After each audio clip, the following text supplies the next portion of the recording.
Marketing Dividends, presented by the Australian Association of National Advertisers, inspiring responsible, innovative and respected marketing. I'm James Hier from Wavemaker. Welcome to Marketing Dividends, where this month we're meeting the marketers of Melbourne. As one of the big four, ANZ is in a constant fight to take market share from its rivals across a suite of products which are fundamentally very similar. What differentiates the products is quite often only the brand behind them, which is why CMO Sweta Mehra argues that marketing is the best investment a financial services company can make.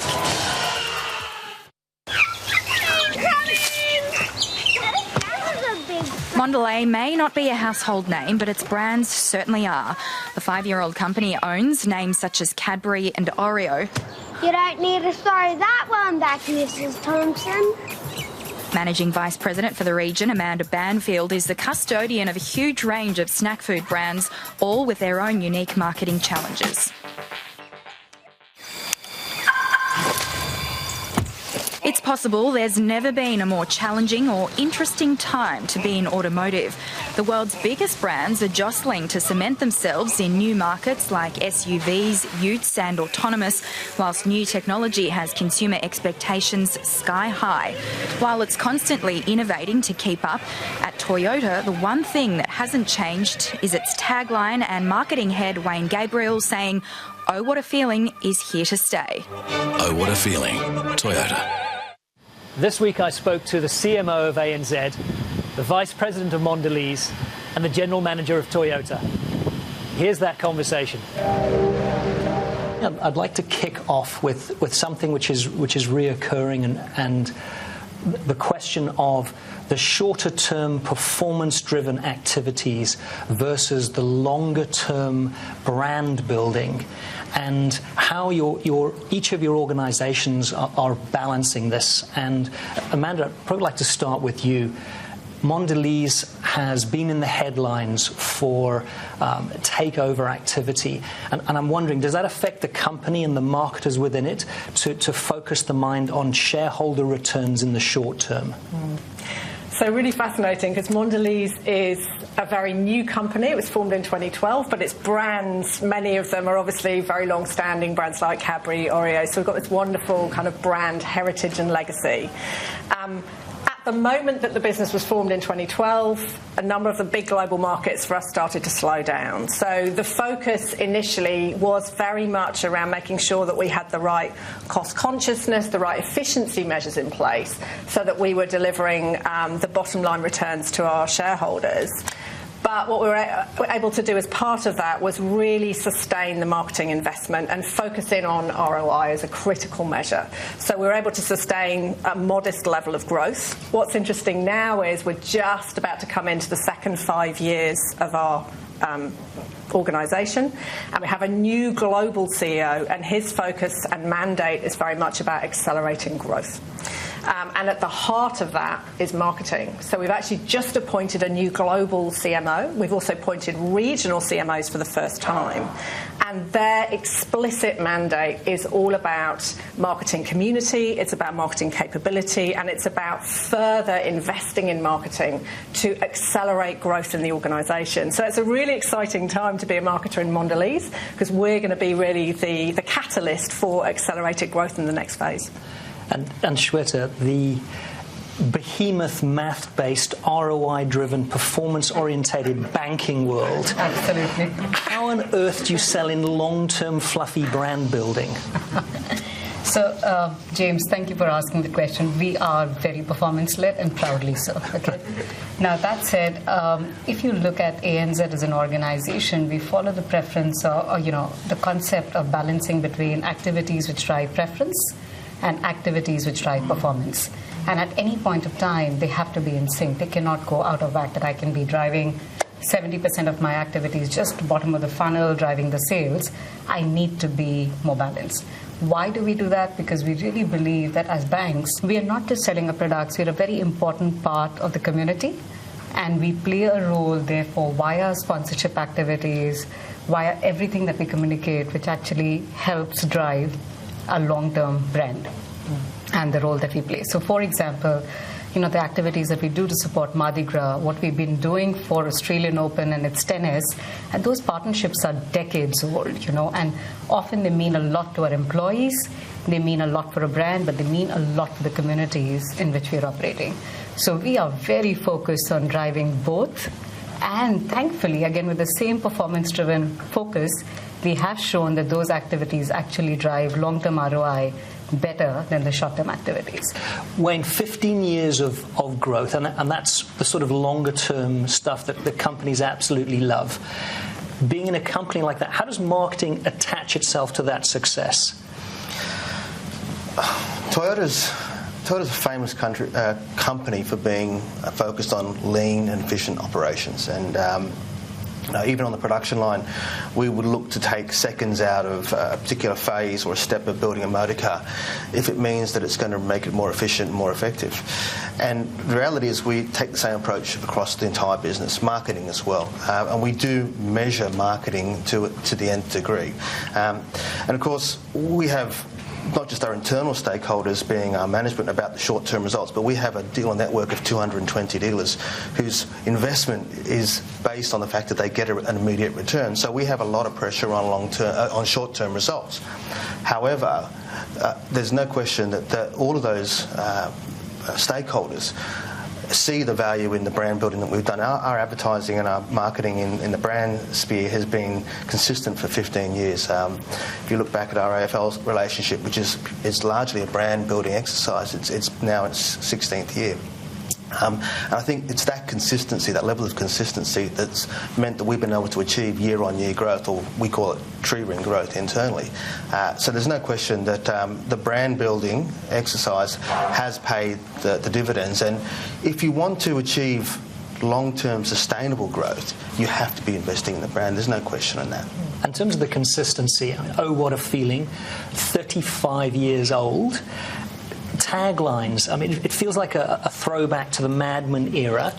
If I look at the performance digital path to purchase for automobiles these days, how important is the tagline in this sort of context? So, oh, what a feeling is somewhat sacred to us. It has been around for a long time.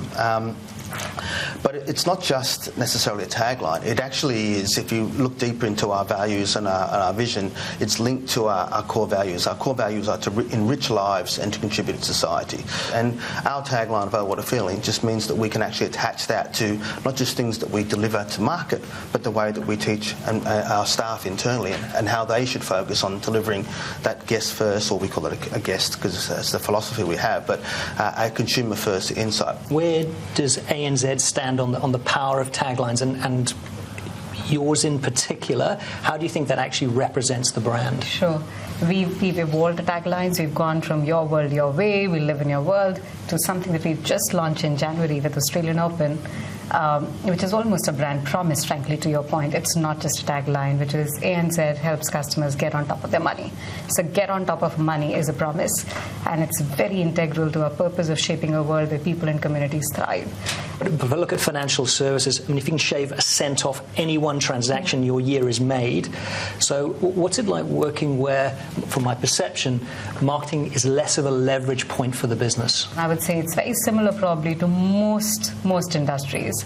It's not at the center of the universe, right? However, what gives me hope, and sorry, just to clarify, it is indeed seen as a cost, okay? Wow. And I was expecting it as such, but I was surprised by how much it is seen as a cost, despite the fact that there are hard numbers on what very strong part of your incremental growth every year is driven by marketing activities. Now, what gives me hope even within ANZ is we've got stories within our own businesses where, if you look at ANZ New Zealand, where we had two big brands coming together, National Bank and ANZ. In 2012, National Bank was the bigger brand, but we decided with the merger to keep the name ANZ. And as we did that, the head of the business was very clear that it's a marketing challenge and has protected the business over the years to make sure that a brand which was number 4 or 5 in consideration gets to number 1. And the marketing team has delivered that. So in the last 5 years, we've increased the consideration 25 points, and anyone who's followed the numbers. You know it's hard. You celebrate 1 to 2 to 3 points increase, and to get 25 points improvement in consideration with textbook marketing and making sure that the business is humming and healthy without cuts happening is outstanding place to be in. So I look at that and say, yes, marketing, even within financial institutions, can prove the value and drive the business, and that's what we need to do everywhere at ANZ. Textbook marketing. So Unilever and Procter & Gamble, like really clear defined schools of thought on marketing. Does ANZ have its own point of view on what marketing should be? And does it define your approach? So ANZ does have frameworks. I would say, the advantage of being in a place like ANZ, you've got talent from different places coming in at different times, and everyone adds to it and makes it better than what it was. So we do have purpose-led, performance-driven marketing. We do have the preference and the pathways, as I was talking to you about the concept. However, where I feel we're taking the business now, where we don't have as, complete a grasp when I compare it to what the Unilever and the P&G world is, on how it affects everything end to end. So if you look at marketing from pure comm standpoint, media planning standpoint, we have an approach. But in these industries, you shape consumer experience right from product design to service experience to comms, and all of them have to be in sync. And that's what we are trying to work on right now, which is what's the ANZ way of driving consumer centricity across the organization, which is led by marketing, but frankly delivered by everyone else. Right.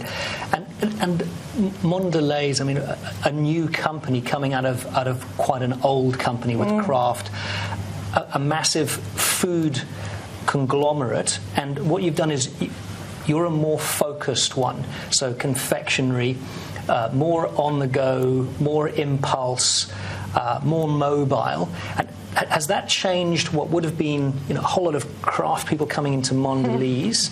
And has that shaped a new approach to marketing? Oh, it's been quite an interesting journey, because in a market like this, we obviously had a very big business with Kraft. We also had a very big and well-established business, bigger actually, for Cadbury.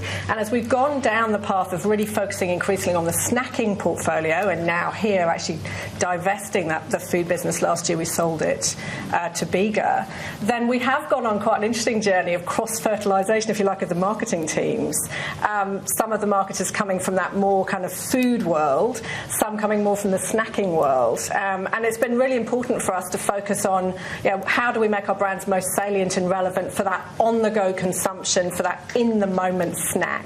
So nice evolution, but as I say, what was fun for me actually as the marketing director at the time was really able to bring people across the two slightly different disciplines and kind of take the best of both. Stay with us. After the break, more from Marketing Dividends, Melbourne edition.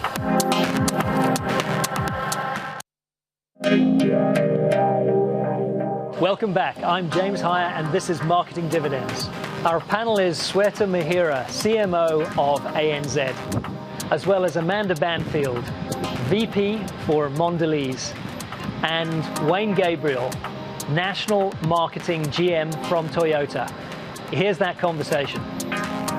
When you've just moved your entire division down from Sydney to Melbourne, I'm interested, is there a different marketing culture in Melbourne to Sydney?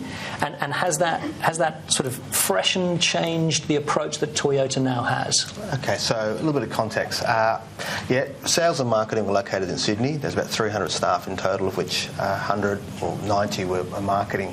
About 30% moved with the business down to Melbourne.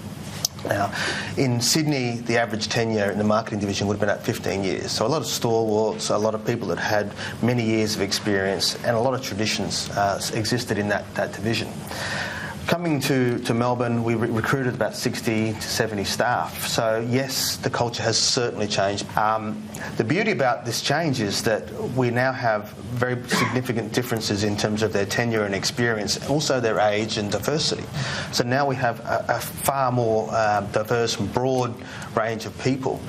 And what's happening is the younger people are challenging some of the traditions that we've had in our business. Now, whether they're right or wrong is yet to be determined, but the fact that they're being challenged in itself is a benefit.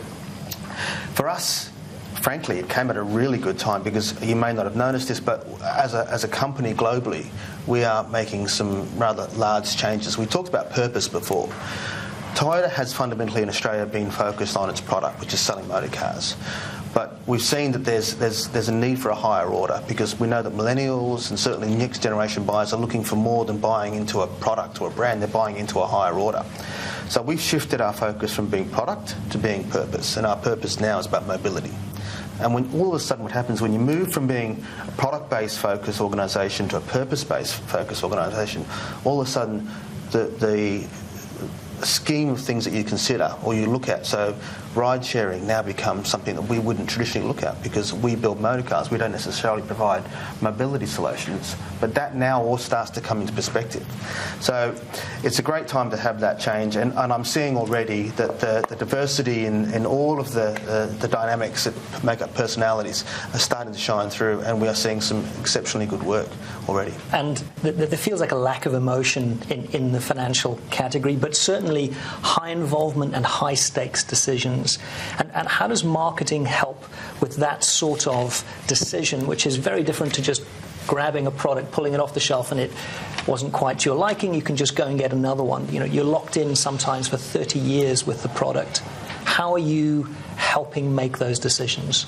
So you're absolutely right. Financial decisions have the repercussions of staying with you for a long time. If you're buying a home, it's a decision with you for 30 years, and you don't change your banks very often. So definitely we're recognizing that, and we created offers based on understanding of where are those guys stumped. So you keep planning for your deposits, and then suddenly you realize there's a whole lot of other fees that you've not budgeted for, which completely throw you off. So we've designed special offers, keeping in mind that making sure that the first-home buyers are not stumped and they're getting on top of their first-home purchase decisions.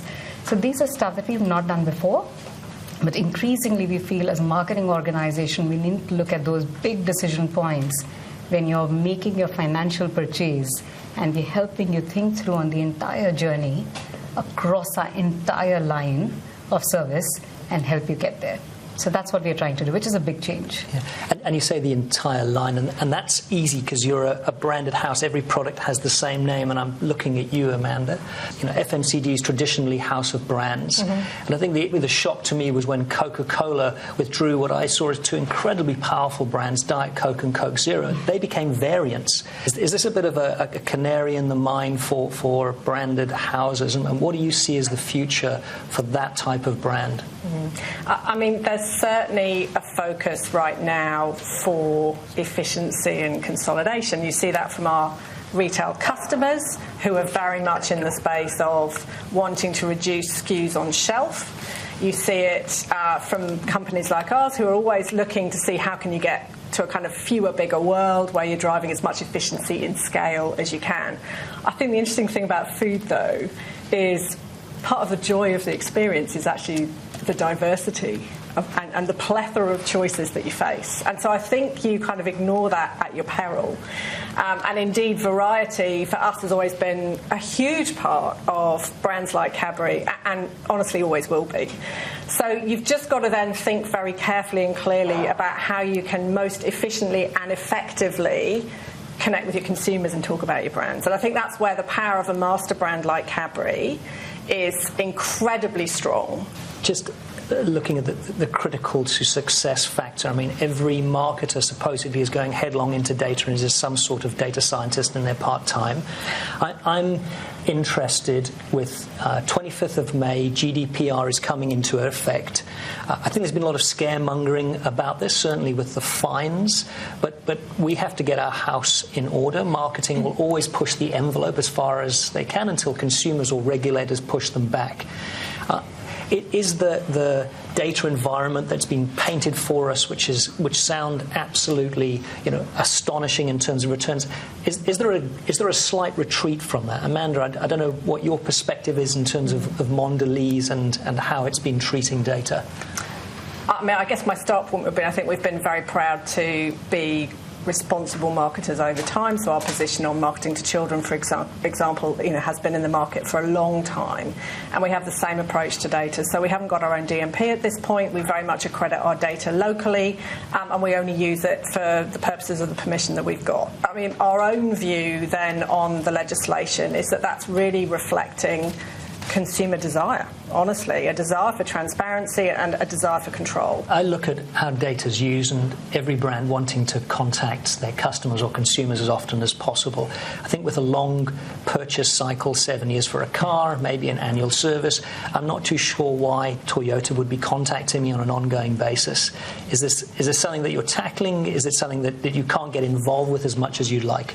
We are looking to tackle that, but we are very mindful of the fact that we have to be careful about how we're a big company and we move very slowly into that data space because it is full of pitfalls.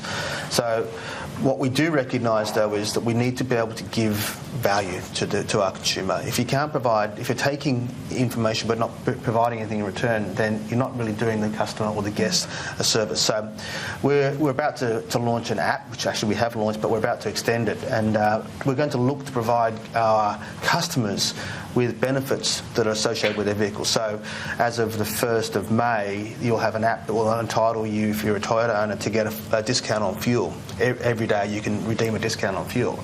Then we'll look to partner with other things such as parking services and other car washes and stuff like that. And hopefully that'll give us an opportunity to stay connected with our guests, but also they will want to stay connected with us. So they'll be happy to tell us when they move, when they relocate, when they sell. So that's the sort of connection we need to make. So Sweta, your customers, you have an enormous amount of data on them. You tend to have had them for an extended period. You've spent your life at Procter & Gamble running half the world. With all of this data, it's a very different type of marketing. Are you seeing different outcomes from being a data-based marketer from probably what was a more qualitative insight-based marketer? Now, in finance, of course, you come with the luxury of having so much of information, as you said, about the customer. And we are really focused on making sure that that is being completely used to create and design more and more better experience. A lot of what Wayne said in terms of providing value-added experience, not just when you bought the home loan with us, and then after that, bye-bye and silence for 30 years or 5 years, to, how do we make sure what to get more out of, what the experience around buying, owning, and selling a home, and what role can we play in that for you? That's definitely an area of interest, and to that extent, data will help us deliver that value.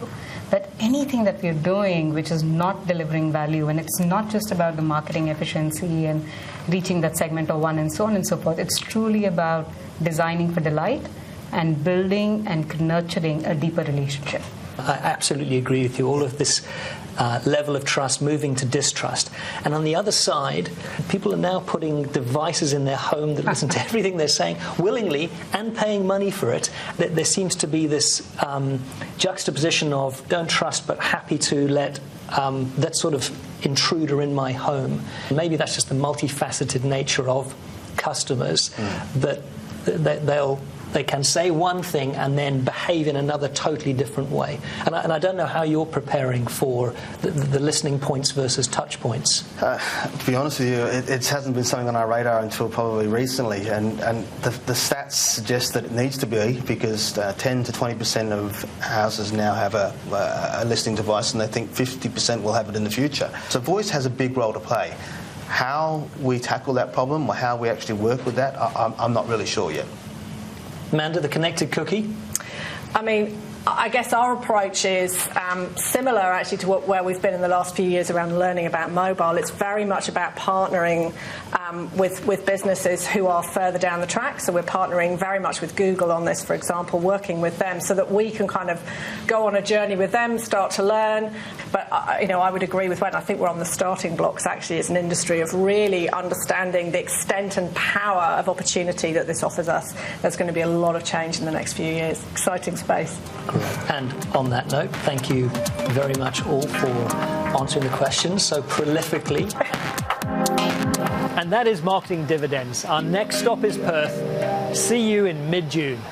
Marketing Dividends, presented by the Australian Association of National Advertisers, inspiring responsible, innovative and respected marketing.